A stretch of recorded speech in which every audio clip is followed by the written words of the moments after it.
Hello everyone, welcome back to my channel. তো আজকের ভিডিওতে আমি কথা বলবো তোমাদের কিছু কোয়ারিজ নিয়ে, স্পেশালি ফোর স্টেপে কিন্তু তোমাদের সাবমিশন হচ্ছে না বা তোমরা সাবমিট করতে পারছো না। তো তার কি কি রিজন হতে পারে সেটা নিয়ে কিন্তু আজকের ভিডিওতে কথা বলবো। প্লাস হচ্ছে তোমরা কিন্তু আমাকে অনেক কমেন্ট করছো, সবার কমেন্ট ধরে ধরে তো রিপ্লাই করতে পারছি না, তাই আমি কিছু কমেন্ট তুলে নিয়েছি। সেই কমেন্টগুলোর কিন্তু আজকে আমি রিপ্লাই করবো এই ভিডিওর মধ্যে।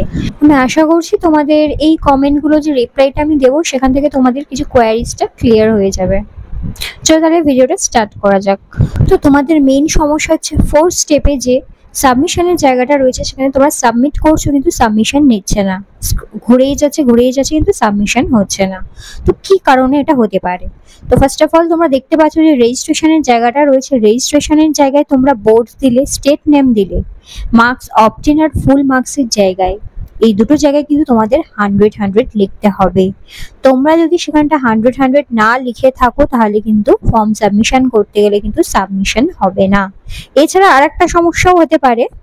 দেখো, তোমরা ডিপ্লোমার জায়গায় এসে ধরো তোমরা ডিপ্লোমাটাকে সিলেক্ট করলে, ঠিক আছে, যদি তোমরা ডিপ্লোমা করে থাকো সেক্ষেত্রে তোমরা ডিপ্লোমাটাকে সিলেক্ট করলে, এরপর কি করবে, তোমরা বোর্ড নেম দেবে, বোর্ডের পর স্টেট নেম দেবে। স্টেট নেম দেওয়ার পর তোমাদের যে মার্কস অবটেন বা ফুল মার্কসের জায়গা রয়েছে সেই জায়গাতেও কিন্তু তোমাদের কি লিখতে হবে, 100 করে কিন্তু লিখতে হবে।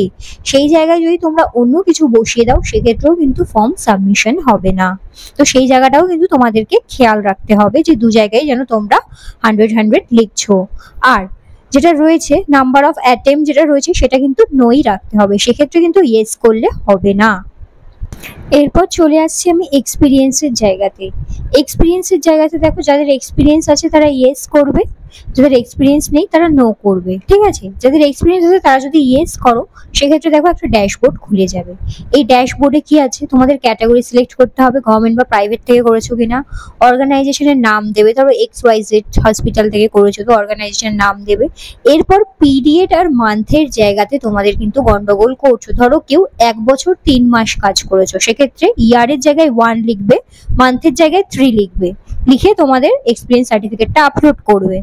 ধরো কারুর এক্সপিরিয়েন্স রয়েছে শুধু 7 মান্থের, সেক্ষেত্রে কি করবে, সেক্ষেত্রে ইয়ারের জায়গায় কিন্তু 0 বসাবে, মান্থের জায়গায় 7 বসাবে, বসিয়ে কিন্তু সার্টিফিকেটটা আপলোড করবে, তবেই কিন্তু সাবমিশন হবে, নাহলে কিন্তু সাবমিশন হবে না। তো এই জায়গাটা কিন্তু তোমাকে খেয়াল রাখতে হবে যে কোথায় তুমি কি বসাচ্ছ। আর ধরো তোমাদের এক্সপিরিয়েন্স নেই, সেক্ষেত্রে কি করবে, তোমরা এখানটা নো ক্লিক করে দেবে, ঠিক আছে। এরপর কি করবে, তোমরা ডেট অফ বার্থ বসাবে অ্যান্ড বার্থ সার্টিফিকেট হিসাবে এখানে মাধ্যমিকের অ্যাডমিট কার্ড দিতে বলেছে, ওটা আপলোড করবে, করে সেভ অ্যান্ড সাবমিট করবে, তাহলেই দেখবে সাবমিশন হয়ে যাবে। তো এই জায়গাগুলো কিন্তু তোমাকে খেয়াল রাখতে হবে কোনো কিছু সাবমিশন করার আগে। যদি তোমরা এই জায়গাগুলো ভুল করে থাকো তাহলে কিন্তু সাবমিশন হবে না, আবার যতবার তুমি সাবমিট করবে ততবার আবার 4 নাম্বার স্টেপেই কিন্তু তোমাদেরকে নিয়ে আসবে। তো এই জায়গাগুলো কিন্তু তোমাকে ভালো করে দেখতে হবে। দেখো, এই জায়গাগুলো ঠিকঠাক করে যখন আমি সাবমিট করেছি, সাবমিশন কিন্তু আমার হয়ে গেছে। দেখো 1 2 3 4 চারটে স্টেপই কিন্তু কমপ্লিট হয়ে গেছে। এরপর পেমেন্ট করলেই কিন্তু আমার কমপ্লিট। তো তোমাদেরকে আমি একটা কথাই বলবো যে তোমরা বারবার চেক করে নাও কোথাও কোনো ভুল হচ্ছে কিনা, ভুল হলেও কিন্তু সাবমিট হতে চাইবে না, ঠিক আছে। তো এরপর তোমরা পে নাও অপশন করলেই কিন্তু পেমেন্ট করে দেবে, দেন কিন্তু তোমাদের সাবমিশন হয়ে যাবে। এছাড়া এখন কিন্তু সার্ভারের সমস্যা হচ্ছে তোমরা বলছো, কিন্তু আমি কালকেই আরেকজনের ফর্ম ফিল আপ করলাম, সেই ফর্ম ফিল আপটাও কিন্তু হয়ে গেল। তাহলে আমি বুঝতে পারছি না তোমাদের কেন ফর্ম ফিল আপটা হচ্ছে না। মেবি সার্ভারের সমস্যা হচ্ছে, কোনো কোনো জায়গায় হচ্ছে, কোনো কোনো জায়গায় হচ্ছে না, তাই সাবমিশন হয়ে গেছিল ফর্ম। তো তোমরা আরেকবার চেষ্টা করো, আর 4 স্টেপে যদি তোমরা কোনো রকম কোনো ভুল করে থাকো আরেকবার তোমরা দেখে নাও।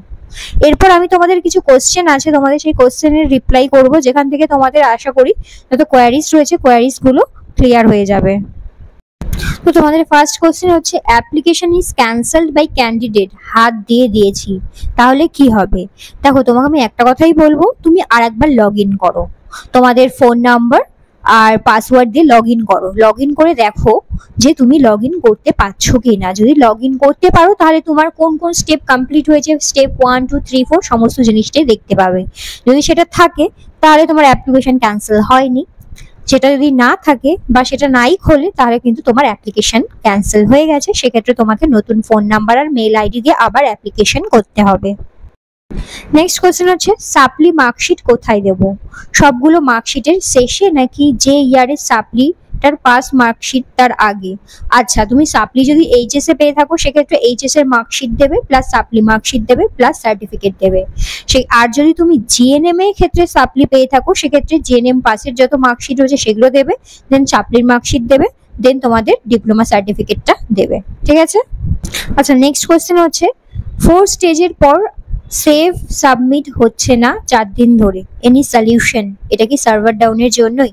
তো দেখো 4 স্টেপে কিন্তু অনেক রকম মানে ফর্ম ফিল আপ করতে ভুল করলেও কিন্তু অনেক সময় সাবমিশন হয় না।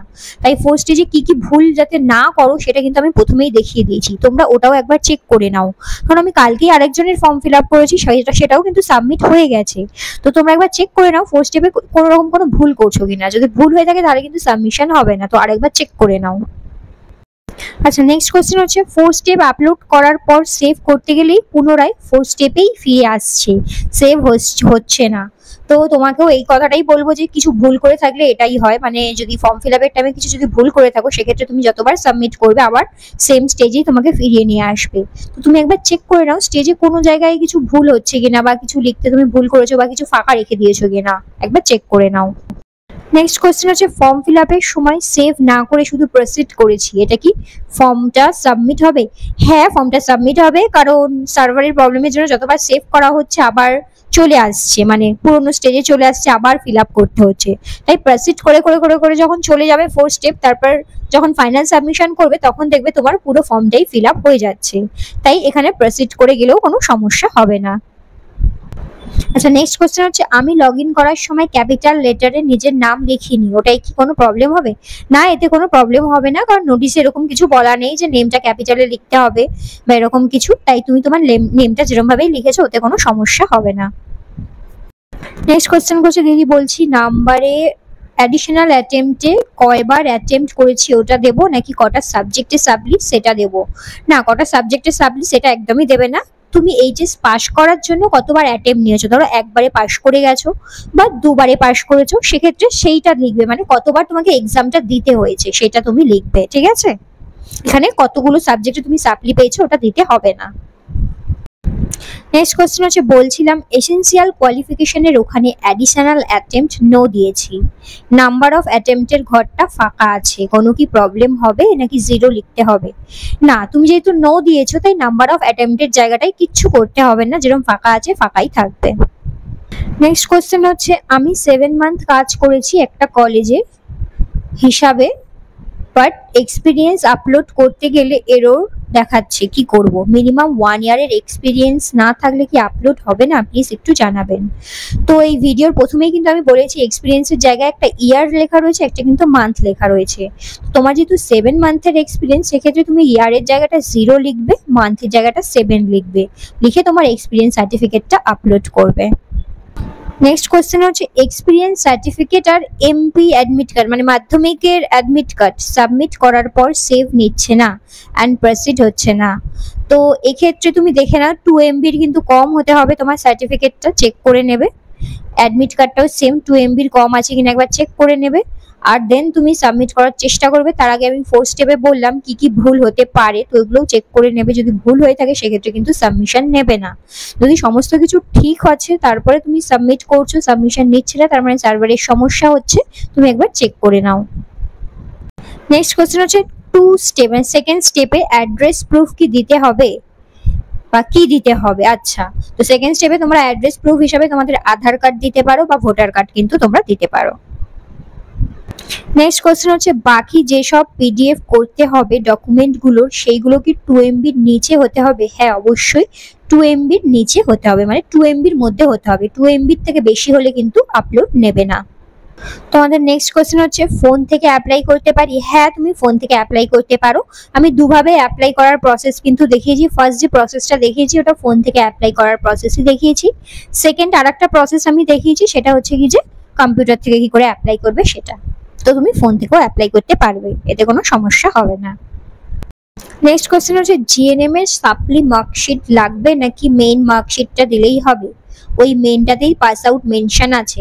হ্যাঁ, মেনটাতে তো পাস আউট মেনশন আছে, কিন্তু তুমি যে সাপ্লি পেয়েছো তারও একটা মার্কশিট থাকবে, যেখানটা তোমাদের মানে যেই সাবজেক্টে মানে ফেল হয়েছো সেই সাবজেক্টের নাম্বারটা লেখা থাকবে কত পেয়েছো, তো সেই মার্কশিটটাও কিন্তু লাগবে। তাহলে তুমি যদি দুবারে পাস করে থাকো সেক্ষেত্রে কিন্তু তোমার দুটো মার্কশিটই আপলোড করতে হবে, এটা ক্লিয়ারলি কিন্তু মেনশন করা রয়েছে WBHRB যে নোটিশটা বেরিয়েছে স্টাফ নার্স গ্রেড 2 সেখানে।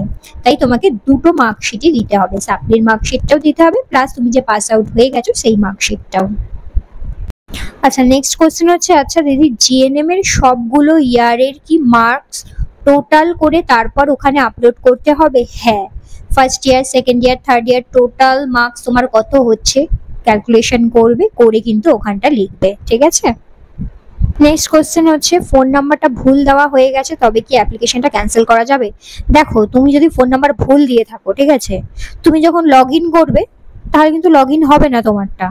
কি ভুল নাম্বার দিয়েছো সেই ভুল নাম্বারটা দিতে হবে, প্লাস তোমাকে পাসওয়ার্ড দিয়েই তবে তুমি লগ ইন করতে পারবে, দেন কিন্তু তুমি তোমার অ্যাপ্লিকেশনটা ক্যান্সেল করতে পারবে। তো এখন তুমি দেখো যে লগ ইন করতে পারছো কিনা, ভুল নাম্বার দিয়ে থাকলে সেই ভুল নাম্বারটা দিতে হবে, পাসওয়ার্ড দিতে হবে, দেন লগ ইন করতে হবে। তুমি দেখো আগে লগ ইন করতে পারছো কিনা, যদি তুমি লগ ইন করতে পারো তাহলে তুমি ক্যান্সেল করে নিয়ে আবার অ্যাপ্লিকেশনটা করো। তো আমি চেষ্টা করলাম তোমাদের কিছু কোশ্চেন নেওয়ার এবং সেই কোশ্চেনগুলো রিপ্লাই করলাম যাতে তোমাদের যত কনফিউশন রয়েছে ওটা ক্লিয়ার হয়ে যায়, আর এরকম কনফিউশন আরো লোকেরও থাকতে পারে, এর জন্য আমি ভিডিওটা আনলাম যাতে সবাই জানতে পারো, তোমাদের কনফিউশনগুলো যাতে ক্লিয়ার হয়। আশা করছি তোমাদের কনফিউশনগুলো আমি ক্লিয়ার করতে পেরেছি। আমার যতটুকু নলেজ আছে সেই নলেজ থেকেই তোমাদের কনফিউশনগুলো ক্লিয়ার করার চেষ্টা করেছি। আর তোমাদের যদি আরো কিছু কোয়ারিজ থাকে তোমরা আমাকে কমেন্ট বক্সে কমেন্ট করো, আমি চেষ্টা করবো তোমাদের কমেন্টগুলো রিপ্লাই করে দেওয়ার। তো আজকের ভিডিওটা আমি এতটাই রাখছি, টিল দেন বাই।